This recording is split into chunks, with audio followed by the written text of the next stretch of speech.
This is the story of Ronnika Richburg, a 32-year-old mother who sought legal protection from her abuser, only to be gunned down in her bathroom just 6 days later, with her client and 4-year-old son in the house. This heartbreaking tale unfolds in Avondale, Louisiana, where a piece of paper meant to protect became nothing more than that. Just paper. How many times have we heard it? Just get a restraining order. It's the go-to advice, the supposed shield against those who mean us harm. But what happens when that shield becomes as fragile as the paper it's printed on? What happens when the system designed to protect becomes just another step in a tragic countdown?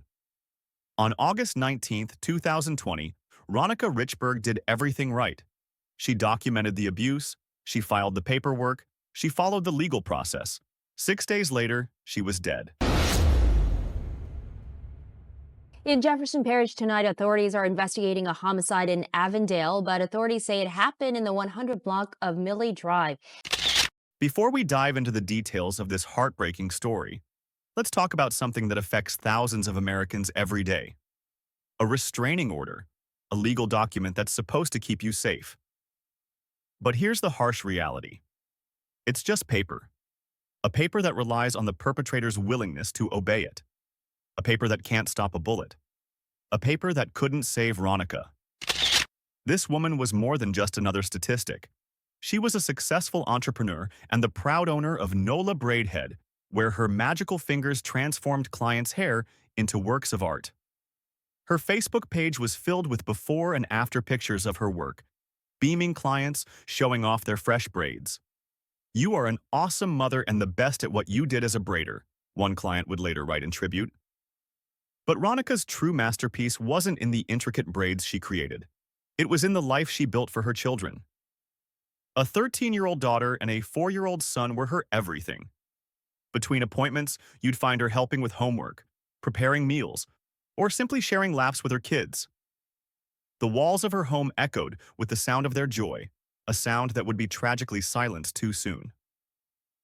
Those who knew her described Ronnika as humble, sweet, and wise beyond her years.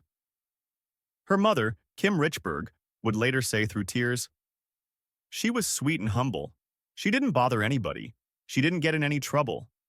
All she wanted to do was braid hair and care for her children." Simple dreams, simple goals. A life that should have stretched decades into the future. But behind the success, behind the smiles, behind the beautiful life she created, darkness was growing.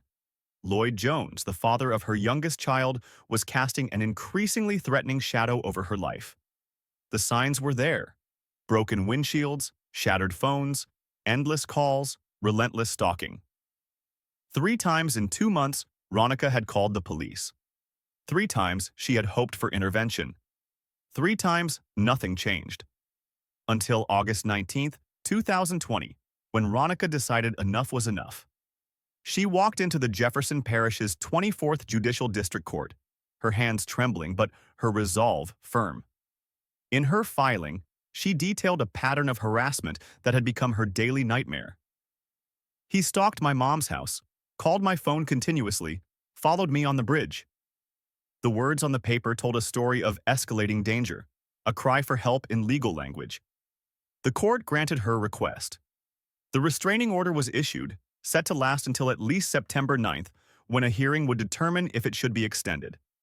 Ronnika walked out of that courthouse thinking she had finally taken control and finally found a way to keep her family safe. She didn't know she had just started a 6-day countdown to tragedy. Who was Ronnika Richburg before she became a headline? Before she became another tragic example of a system's failure? Let's go back to the woman who dared to dream, who built a business from nothing but talent and determination. You're watching True Crime Stories 24/7. Thanks for joining. Please do well to subscribe and like this video to support us. Long before the restraining order, long before the tragedy, there was a relationship that started like many others, with promise. Lloyd Jones, 42, had been part of Ronika's life for years. Together they shared a 4-year-old son, LJ, a bright-eyed little boy who brought joy to everyone around him. But somewhere along the way, what started as love twisted into something dark and controlling. The transformation wasn't sudden. Like many cases of domestic abuse, It crept in slowly, building like a storm on the horizon. At first, it was the little things, the constant calls, the unexpected visits, the questions about where she'd been. Then came the property damage. A broken windshield here, a shattered phone there. Each incident is a message, each act of destruction a warning. But Lloyd Jones wasn't content with just destroying property. He began showing up at places where Ronnika should have felt safe. Her mother's house became a target for his surveillance.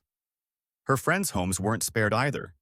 He would appear unannounced, uninvited, unwanted. The bridge she crossed became another stage for his stalking, turning even her daily commute into a source of anxiety. The harassment wasn't just physical. Her phone would ring endlessly, day and night. Messages would flood in, a constant digital assault that gave her no peace. When she changed her number, he'd find ways to get the new one. When she blocked him, he'd use different numbers. There was no escape, not even in the digital world. For those around her, the signs were becoming increasingly alarming. Her clients, who had become friends over the years of braiding sessions, noticed changes in her behavior. The once chatty stylist became quieter, more reserved. Her eyes would dart to the window at unexpected sounds. Her phone's constant buzzing would make her jump. Her mother, Kim Richburg, watched helplessly as her daughter's world began to shrink. The vibrant businesswoman who had built Nola Braidhead from scratch was being reduced to someone who lived in constant fear. But Ronnika, like many victims of domestic abuse, tried to handle it on her own at first. She didn't want to worry her family, didn't want to admit that the father of her child had become someone she feared. In the 2 months leading up to August 2020, the situation reached a breaking point. 3 times Ronnika found herself dialing 911. 3 times she hoped this would be the call that made a difference. 3 times she was disappointed. The system, designed to protect, seemed more like a maze with no exit. The police reports from those calls paint a picture of escalating danger. But somehow, none of these incidents led to an arrest. Each time, the situation was downplayed, minimized, and treated as a domestic dispute rather than what it was: a woman in danger crying out for help. It was after the 3rd unsuccessful police call that Ronnika realized she needed to try something else. The system hadn't helped her so far, but maybe, just maybe, a court order would make a difference. Maybe official paperwork would do what police visits couldn't. On August 19, 2020, when Ronnika walked into Jefferson Parish's 24th Judicial District Court, she carried with her more than just documentation of abuse. She carried the weight of countless sleepless nights, the burden of constant fear, and a desperate hope that this time would be different. In her filing, she laid bare the reality of her life. The court documents, now part of the public record, reveal the exhaustive list of ways Lloyd Jones had tried to control and intimidate her. The broken windshield wasn't just about property damage. It was about isolating her, limiting her ability to move freely. The shattered phones weren't just about destruction. They were about cutting off her lifelines to help. The restraining order was granted. It was supposed to last until at least September 9, 2020, when a hearing would determine if it should be extended. Ronnika must have felt some relief that day, walking out of the courthouse with an official document ordering Lloyd Jones to stay away from her. But a restraining order is only as strong as the person it's meant to restrain. What happened next would shake not just Avondale, but would raise questions about the effectiveness of our entire system of protection orders. Because in just 6 days, Lloyd Jones would make a mockery of that court order in the most violent way possible, leaving a family shattered and a community asking, what could have been done differently? And most importantly, how many more Ronikas are out there right now, holding court orders and hoping they'll be enough? August 25, 2020, started like any other Tuesday at the Millie Drive home in Avondale. The Louisiana summer heat hung heavy in the air as Ronnika worked her magic on a client's hair in the back of the house. Her father and mother, Kim Richburg, were there too. A normal family scene that would soon turn into a nightmare. Around 7:10 p.m., Lloyd Jones arrived at the door. He was there to drop off their 4-year-old son, LJ. A routine occurrence that should have been simple, but something was different this time. Something in his demeanor set off alarm bells in Kim Richburg's mind. Kim, protective of her daughter, opened the door just enough for little LJ to slip inside. But Lloyd wasn't leaving. "Where's Ronnika?" he demanded. Kim tried to maintain calm, telling him Ronnika was with a client. But Lloyd wasn't taking no for an answer. What happened next would replay in Kim's nightmares forever. Lloyd kicked the door, once, twice, 3 times, each kick splintering not just wood, but the illusion of safety they had built. Kim tried desperately to keep the door closed, but Lloyd's determination was stronger. "Where's Ronnika?" he demanded again. "She's doing hair," Kim pleaded, hoping he would leave. But he didn't leave. Instead, he yanked the screen door open with such force that it nearly came off its hinges. The sound of the forced entry echoed through the house, reaching Ronnika and her client in the back room. At that moment, their ordinary evening turned into a desperate fight for survival. Ronika's father, hearing the commotion, rushed to help. But before he could reach the living room, Lloyd had already pulled out a gun. The first shots rang out, striking Ronika's father in the arm. The sound of gunfire sent everyone scrambling. Ronika's client ran for cover in a bedroom. Ronnika herself, terrified, sought refuge in the bathroom. But Lloyd wasn't done. With single-minded determination, he followed the path to where Ronnika had hidden. The bathroom door, the last barrier between a mother and her killer, didn't stand a chance against his rage. The gunshots that followed silenced forever the voice of a woman who had done everything right to stay alive. Still not satisfied, Lloyd returned to the living room where Ronika's father lay wounded. Only then, perhaps realizing the full magnitude of what he had done, did Lloyd flee the scene in his dark-colored GMC pickup truck, leaving behind a scene of horror that would haunt the Avondale community for years to come. Little LJ, just 4 years old, and his 13-year-old sister were now motherless. Kim Richburg, who had tried so desperately to protect her daughter, was left with the unbearable weight of what she had witnessed. "It's hard looking at that bathroom and my child lying on that floor. It's hard," she would later say through tears. The aftermath was chaos. Police sirens pierced the evening air. Emergency responders rushed to the scene. But for Ronnika, it was too late. She was pronounced dead where she fell, in her own home, just 6 days after seeking protection from the man who took her life. The manhunt for Lloyd Jones began immediately. The charges mounted: first-degree murder, attempted first-degree murder, home invasion, obstruction of justice, and violation of a protective order with a firearm. But Jones had vanished, leaving a community in fear and a family in agony. 1 year later, Kim Richburg's pain hasn't diminished.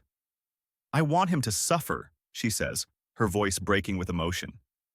"I want him to suffer first. This hurts so bad." The $5,000 reward for information leading to Jones's capture remains unclaimed. He's still out there somewhere, while Ronika's children grow up without their mother. The tragedy of Ronnika Richburg is more than just another domestic violence statistic. It's a wake-up call about the limitations of paper protection, about the gaps in our system that allow abusers to escalate their violence, about the need for more decisive intervention before it's too late. As we end this story, remember that somewhere right now, another person is filing a restraining order, hoping it will keep them safe. Another mother is looking over her shoulder, wondering if today is the day her abuser will ignore that court order. Another family is praying they won't become the next headline. If you or someone you know is in a similar situation, don't wait. Reach out for help. Contact domestic violence hotlines, seek support from family and friends, and document everything. Because Ronika's story shows us that sometimes doing everything right isn't enough. We need to do more as a society to protect those at risk. This is where we draw the curtain for today's story. If you'd like to see more stories that shed light on crucial issues like this one, make sure to subscribe to this channel. Hit that notification bell so you never miss an upload. Remember, sharing these stories might just save someone's life. The more we talk about these issues, the harder they are to ignore. So go ahead and share this video with whosoever you think might need it, perhaps for learning's sake. And if you have any information about the whereabouts of Lloyd Jones, contact the Jefferson Parish Sheriff's Office or Crimestoppers using the contact details in the description of this video. Every tip, no matter how small, could be the one that brings justice for Ronnika. Until next time, stay safe. Thanks for watching, and I'll see you in our next video.